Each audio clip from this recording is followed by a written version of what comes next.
And the Tennessee senator joins me right now. He's a member of the Senate Banking, Housing, Urban Affairs, Foreign Relations, Appropriations, and Rules Committee. Senator, great to see you. Thank you so much for being here this morning. Good morning, Maria. Are you expecting to meet with President Trump this week to discuss the Treasury position? Maria, there are a number of wonderful choices that the president has for Treasury. I've avoided any speculation about whom that might be. I'm continually in conversations with President Trump and often on matters of the economy that relate to the Treasury. But I'm not engaging in any speculation about who might go into a specific position. I'll say this, though, Maria. He's put some great people in. I'm incredibly pleased with Chris Wright. That sends an incredible message. If you think about our energy security, you think about the geostrategic value of our energy production capabilities, that's a tremendous signal to the marketplace. Yeah, for sure. And I think President Trump is sending a lot of signals. Putting aside whether or not you're going to consider a role within the Trump administration, Senator, you've done an incredible job representing the people of Tennessee in your Senate seat. So let's put aside the idea that you would leave and join this administration.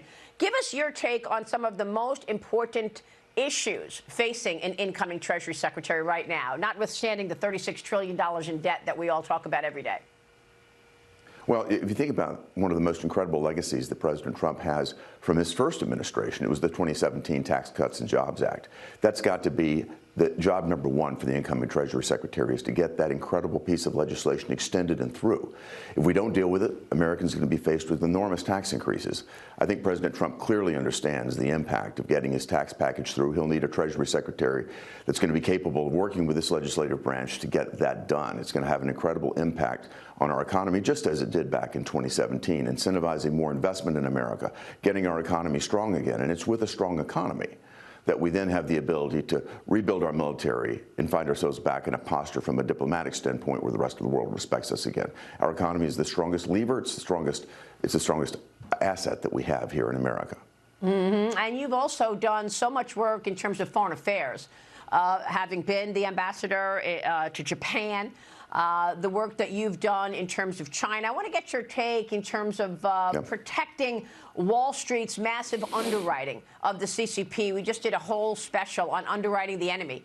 And that is specifically looking at the extent to which America underwrites communist China, whether it be these companies that are trading on our exchanges, whether it be allowing the CCP to acquire land in America. There's so many ways. I mean, buying drones from DJI, a Chinese drone maker. There's so many ways that America underwrites the Chinese Communist Party. Do you think that we will see change in that regard, particularly as it relates to these companies that are traded on the U.S. exchanges that don't even follow the same accounting rules that every other publicly traded company follows? Yeah, Maria, you and I have talked about this before. It's incredible that we allow companies to trade on our stock exchanges that don't follow and abide by the same rules. Our American financial markets are one of the greatest sources of competitive advantage that we possess.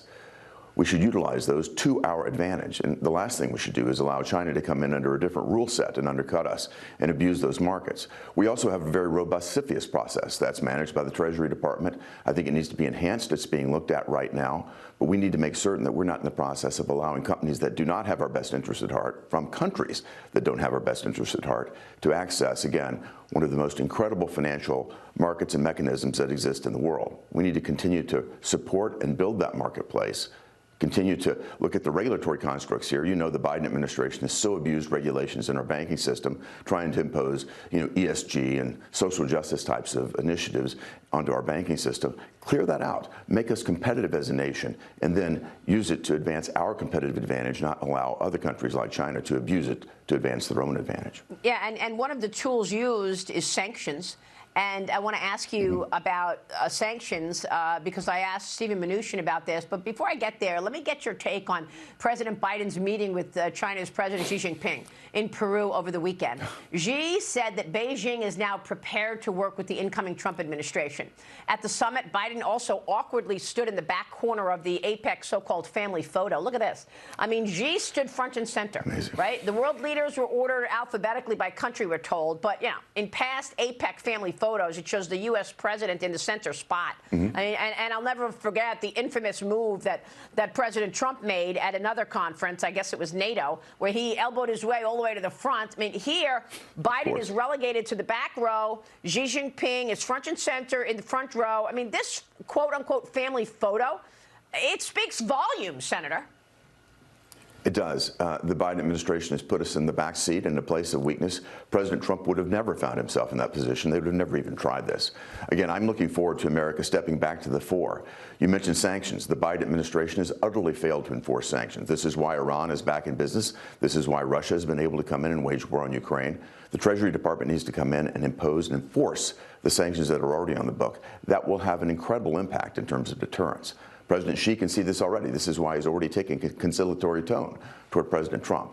We need to utilize our economic strength. We need to take, again, the American posture that we deserve on the international stage. President Trump will do just that. We will never see another picture like Joe Biden's weakness there.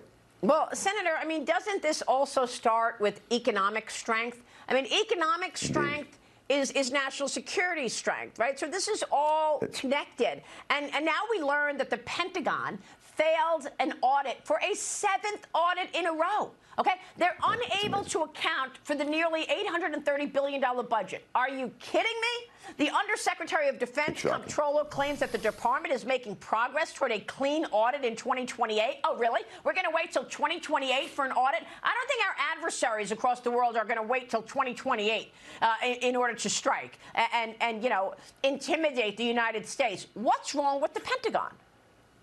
You're exactly right, Maria. It's an $824 billion budget. This is an enormous amount of taxpayer funding. And the fact that this administration has allowed them to just go lax is absolutely shocking to me. Our military is at the forefront of major crises around the world. These crises, of course, have been unleashed by the weak posture that the Biden administration has adopted. You've got it right. A strong economy will beget a strong military. We need to have our military operating on strong economic footing. I mean, this is the frustration that President Trump sees when he puts a leader like Pete Hegseth in. The American people want to see somebody come in and stand for strong American leadership. This is feckless, letting these corporations come in, these long procurement programs that don't work. This has to be completely rethought. We need to be thinking about lethality again. The Pentagon has been more worried about their pronouns than they have about our military capability. We need to see strength. The world is begging for it. And again, with a strong economy, we'll have stronger national security, a stronger military, and therefore a stronger diplomatic posture in the world. Senator, when will the confirmation hearings begin for President Trump's appointments here? Do we have to wait until after the inauguration, or will these hearings begin when you all get back in early January? No. They should begin when we get back in early January. I want to see us ready and poised to put President Trump's nominees into the job on day one. We've got many challenges facing us as a nation, more than we ever imagined. Joe Biden is weakened this nation like never before. Kamala Harris is weakened us like never before. We should be ready with as many cabinet positions to confirm on the 21st of January as we possibly can. Will you be voting yes on all of his cabinet nominees? I certainly expect to be doing that. All right, Senator, it's great to see you this morning. Thanks very much. Thank you, Maria. Thank you so much. Senator Bill Hagerty joining us. Stay with us. We'll be right back.